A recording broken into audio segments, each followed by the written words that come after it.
Assalamualaikum warahmatullahi wabarakatuh. Salam sejahtera untuk semua, sahabat kata per kata. Inilah negara Malaysia, ketika mereka sedang menceritakan sebuah sejarah. Namun mereka selalu saja menyenggol sejarah yang ada di Indonesia, atau membawa-bawa sejarah Indonesia. Sebenarnya tidaklah mengapa, untuk pengetahuan mereka tentang sejarah Indonesia. Namun yang membuat masyarakat Indonesia tidak senang adalah, mereka selalu saja menceritakan sejarah Indonesia yang tidak benar. Yang katanya, sejarah kemerdekaan Indonesia, hasil dari pemberian penjajah Jepang. Seperti yang ada pada video berikut ini.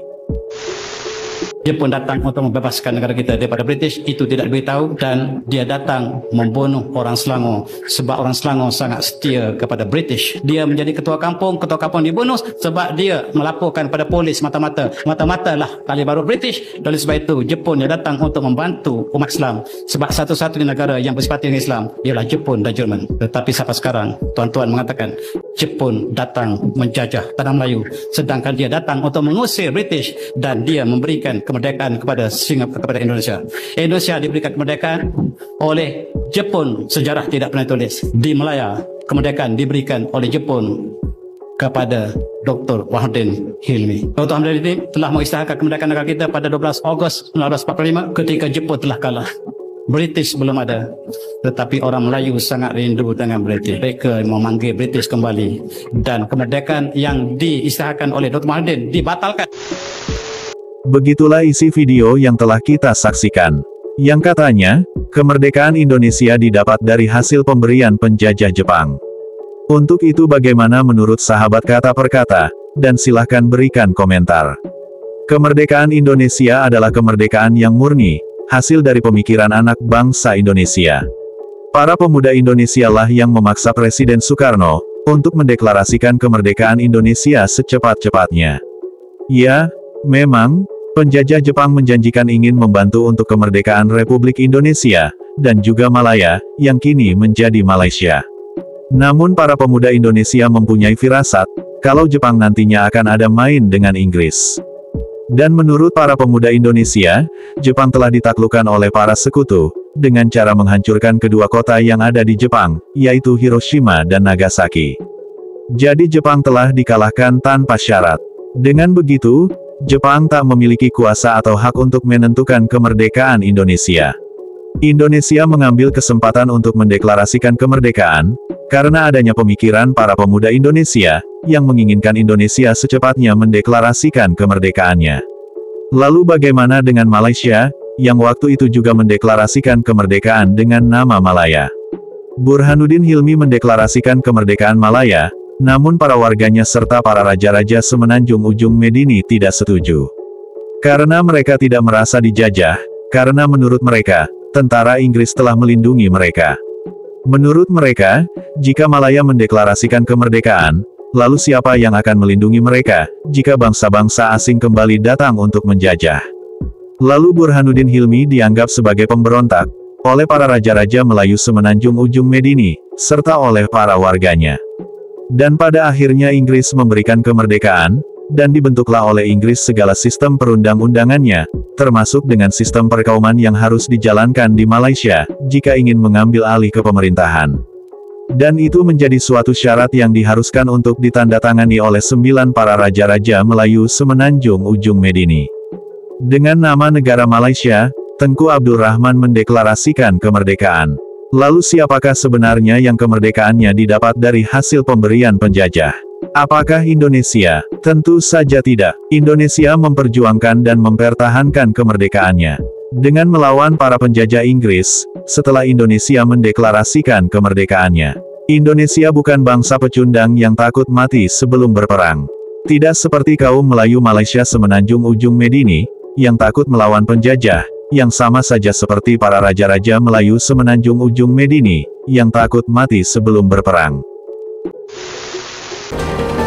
Orang tak faham sejarah Malaysia.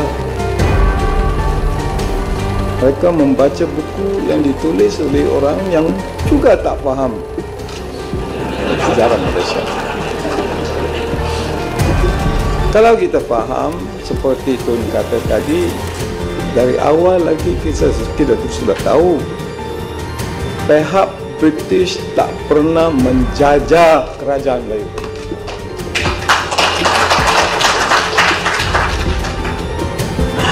Mereka mengadakan perjanjian dengan raja-raja untuk menolong menjalankan pentadbiran. Tetapi kedaulatan dalam bahasa Inggeris, sovereignty, sentiasa ada pada raja.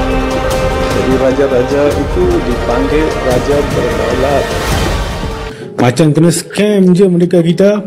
Ya, tuan-tuan, kita kena faham. Sebab kita merdeka bukan merdeka penuh. Macam Indonesia tu mereka lawan, berperang, keluar buluh runcing.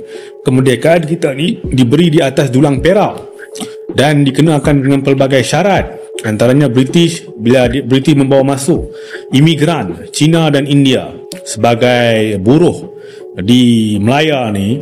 Jadi apabila sampai waktu untuk mereka memberikan kemerdekaan, mereka nak cuci tangan. Mereka tak mau bawa balik orang India dengan Cina ni ke England.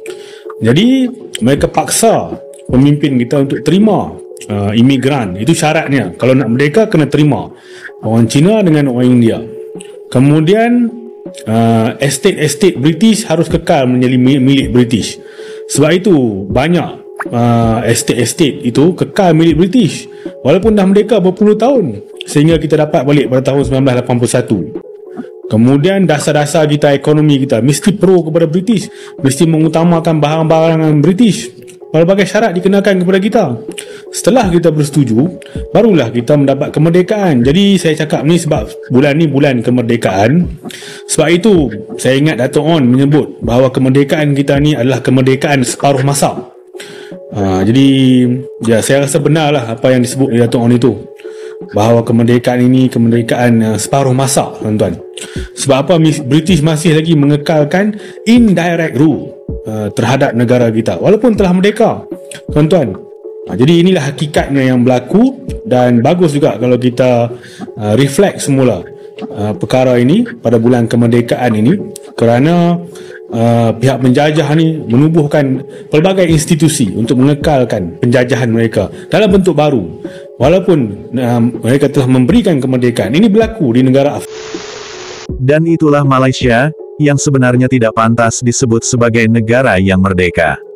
Karena Malaysia tidak dijajah oleh Inggris. Dan para warga serta para raja-raja Melayu semenanjung ujung Medini, waktu itu tidak merasa dijajah oleh Inggris. Karena Inggris dianggapnya sebagai pelindung mereka dari penjajahan. Untuk itu terciptalah negara Malaysia, yang hasil dari bentukan Inggris. Namun mengapa kini warga kaum Melayu Malaysia menganggap dirinya telah merdeka dari penjajah Inggris?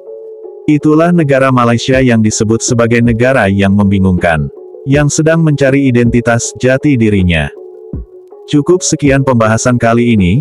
Jika ada kesalahan serta yang lainnya, saya mohon maaf. Wassalamualaikum warahmatullahi wabarakatuh. Terima kasih. Sampai jumpa lagi.